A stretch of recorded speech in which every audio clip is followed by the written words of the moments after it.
একজন মুসলমান খাইকারি হতে পারে না, একজন মুসলমান লোভী হতে পারে না, একজন মুসলমান ভাব জাহির করবার জন্য অপচয় করতে পারে না, অজাগায় অপাত্রে খরচ করতে পারে না, একজন মুসলমান ছেলে মেয়ে যা চাইলো তাই কিনে দিলাম, এরকম কোনো বাধা এবং কোনো প্রকার নিয়ন্ত্রণহীন জীবনযাপন করতে পারে না।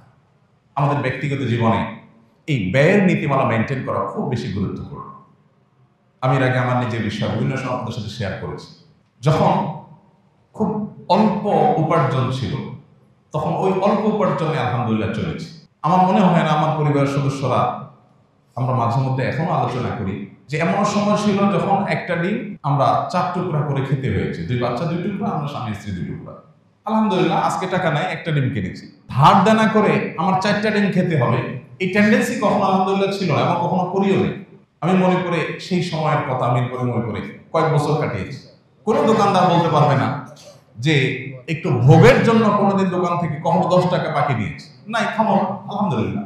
এবং এটার জন্য কোনো দুঃখও নেই, না যেটার জন্য কোনো দুঃখও নেই, বরং ওই যে 6 তলার পর রড বের করে রেখেছে, এদের দেখে আমার মায়া হয়, করুণা হয়, আহারে বেচারা অভাবে, আল্লাহ আমার মধ্যে অভাব রাখেননি। আল্লাহ এই জন্য ভাই অপচয় অপব্যয় বন্ধ করবো তো আমরা ইনশাআল্লাহ। বিবাহ কেন্দ্রিক অপচয় এটা তো ঘরে ঘরে জনে জনে, এটা না করলে তো কোনো ভাবসাবই থাকে না, এলাকার মান সম্মানই থাকে না। বেশাব মানুষ খাওয়াইতে হবে 200-300, বিশাল ডাকডোল পিটাইতে হবে। চিটাঙের দিকে বিয়ে উপলক্ষে রিক্সা চালক বেচারা গরিব মানুষ, দিনমজুর, তারপরও তার আধা কিলোমিটার রাস্তায় লাইট লাগাইতে হবে। তার নিজের বাড়িতে বিদ্যুৎ আছে কিনা সন্দেহ, কিন্তু বিয়ে উপলক্ষে ওই আধা কিলোমিটার ভাড়ায় লাইট লাগাইতে হবে। এগুলোর বিরুদ্ধে আমাদের একটা সামাজিক সচেতনতা এবং সামাজিক সংগ্রাম আমাদের মধ্যে গড়ে তুলতে হবে, তা না হলে আমরা কখনো প্রকৃত সুখের দিকে যেতে পারবো না।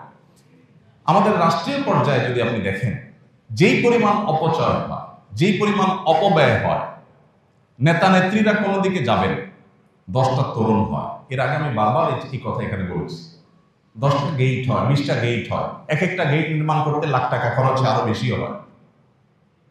এই গেটগুলো কি কোনো মিনিং রাখে না মিনিংলেস? কোনো মিনিং আছে? এই গেটগুলোতে দেশের চুল পরিমাণ কোনো কল্যাণ আছে? অকল্যাণ নিশ্চিত, কিন্তু কল্যাণ। আল্লাহ রাব্বুল আলামিন কিয়ামতের ময়দানে 4টি প্রশ্নের উত্তর দেওয়া ছাড়া, কোন কোন বর্ণনায় 5টি প্রশ্নের কথা বলা হয়েছে, এগুলোর উত্তর দেওয়া ছাড়া একজন মানুষকে পা নাড়াতে দিবেন না। আপনি ইমাম সাহেব হন, খতিব সাহেব হন, আলেম সাহেব হন, যেই হন না কেন, আপনাকে প্রশ্নগুলোর উত্তর দিতে হবে। এই প্রশ্নগুলোর মধ্যে থেকে একটা হলো ওয়ান মালিহি মিন আইনা ইকতাসাবাহু ওয়া ফিমা আনফাক। সম্পদ উপার্জনের ক্ষেত্রে আমরা সবাই জানি উপার্জনের প্রক্রিয়া হালাল হতে হয়। ঘুষের কারবার করে, সুদের কারবার করে, সুদি লোন নিয়ে, চুরি করে, ডাকাতি করে, ছিনতাই করে আরেকজনের হক মেরে টাকা কামাই করা যায় না, এটা আমরা সবাই জানি। কিন্তু যেটা জানি না সেটা হলো আল্লাহ তাআলা শুধু এটা নিয়ে জিজ্ঞাসা করবেন না যে তুমি কিভাবে কামাই করেছো, কিভাবে কামাই করেছো, শুধু এই প্রশ্নই হবে না। এই প্রশ্নের পাশাপাশি আরেকটি প্রশ্ন করা হবে, কিভাবে ব্যয় করেছো। কামাই কিভাবে করেছো, ব্যয়ের প্রক্রিয়া কি ছিল, তুমি ব্যয় করতে গিয়ে সীমা ছাড়িয়ে চলে গেছো কিনা।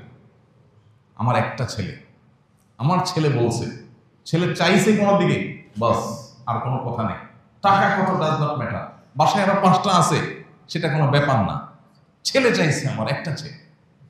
ভাইরা আমার, এগুলো অপচয়। আমি একটা কথা প্রায় বলার চেষ্টা করি, নিজের পরিবারের সদস্যদেরকে, ছেলে মেয়েদেরকে ভোগী বানাবেন না, ত্যাগী বানাবেন। ভোগ করার জন্য কোনো যোগ্যতার দরকার হয় না।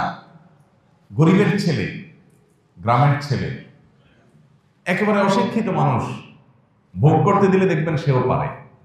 ভোগ করার জন্য কোনো যোগ্যতার দরকার হয় না। যোগ্যতা লাগে কিসের জন্য? ত্যাগের জন্য। সন্তানকে যদি যোগ্য বানাতে চান তাহলে তাকে ত্যাগ শিখান। তোমার একটা জিনিস মন চাইছে, বাবা আমার পকেটে টাকাও আছে, অভাব নাই আল্লাহর রহমতে, কিন্তু এটা যেহেতু তোমার খুব বেশি দরকার নাই, অতএব এটা আমরা নেব না। এই স্যাক্রিফাইস তোমাকে শিখতে হবে। এখন এই স্যাক্রিফাইস বাবা মারা শেখান না। বাবা মাদের এখন হাহুতাশ হলো, আমার ছেলেটার চাহিদা পূরণ করতে পারি নাই, সবার ছেলের হাতে 1 হাত লম্বা মোবাইল, আমার ছেলেকে একটা মোবাইল কিনে দিতে পারলাম না। এই আফসোস বাবা মার মধ্যে।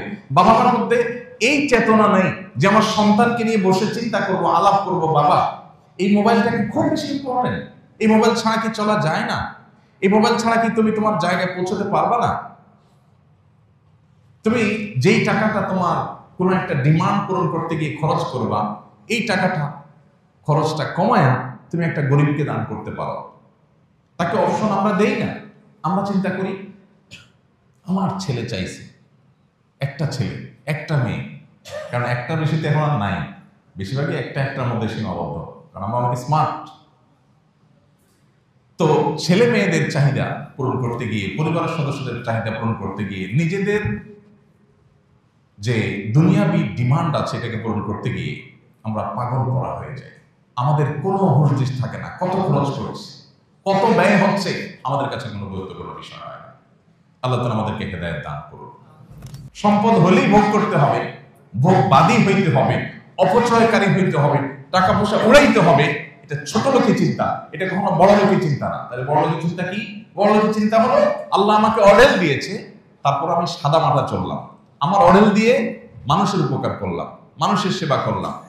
অনেকে আছেন সামান্য একটু শখ পূরণ করতে গিয়ে লাখ টাকা উড়িয়ে দিচ্ছেন, সামান্য শখ, যে শখটা আসলে খুব বেশি গুরুত্বপূর্ণ কিছু না, সেটার জন্য তিনি লাখ টাকা উড়িয়ে দিচ্ছেন। অথচ এই লক্ষ টাকা অনেক অসহায় পরিবার যারা বৃষ্টিতে তাদের ঘরে, কুড়ের ঘরে পানি পড়ে জবজব করে, শীত নিবারণ করতে পারে না, 1 লক্ষ টাকা দিলে তারা মাথা গোজাবার জন্য একটা ছোট টিনের ঘর করতে পারে। একটা পরিবার একটা স্থায়ী সমাধান হতে পারে, বছরকে বছর সেখানে বসবাস করতে পারে পরিবার নিয়ে, বাচ্চাদেরকে নিয়ে।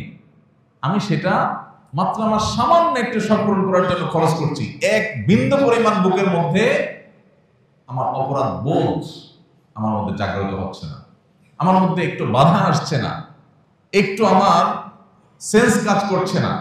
এটা ইন্ডিকেটর। কিসের ইন্ডিকেটর? যে আমি আসলে ফাসিক আছি, আমি আখিরাতমুখী না, আমি আল্লাহমুখী না।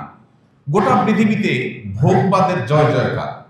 ভোগবাদকে এমন ভাবে প্রতিষ্ঠা করা হয়েছে যে লাইফ যত এক্সপেন্সিভ হবে তত উন্নত দেশ।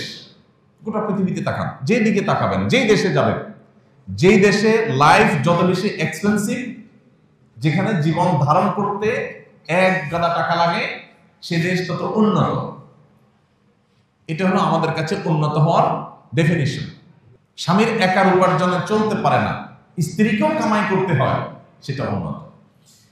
এই যে উন্নতির যে ডেফিনেশনটা আমাদের ব্রেইনে সেটেল হয়ে আছে, এস্টাবলিশড হয়ে আছে, আমাদের সমাজে প্রতিষ্ঠিত হয়ে আছে, এই জায়গাটাকে আমাদের একটু ভাবতে হবে, আসলে কি এটা উন্নতি? স্বামী স্ত্রী দুজন মিলে পাবে যাচ্ছেন, দিনভর ছুটাছুটি করছেন, দুজনেই 8 ঘন্টা ডিউটি করে আসছেন, করে 1 গাদা টাকা কামাই করছেন।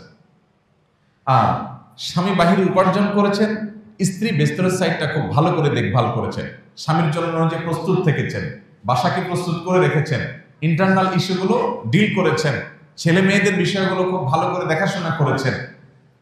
কিন্তু উপার্জন খুব বেশি করতে পারেন নাই, যেহেতু দুজন উপার্জন করছেন না। সুখ কি প্রথম অপশনে বেশি হবে না দ্বিতীয় অপশনে বেশি হবে? কোনো সন্দেহ আছে?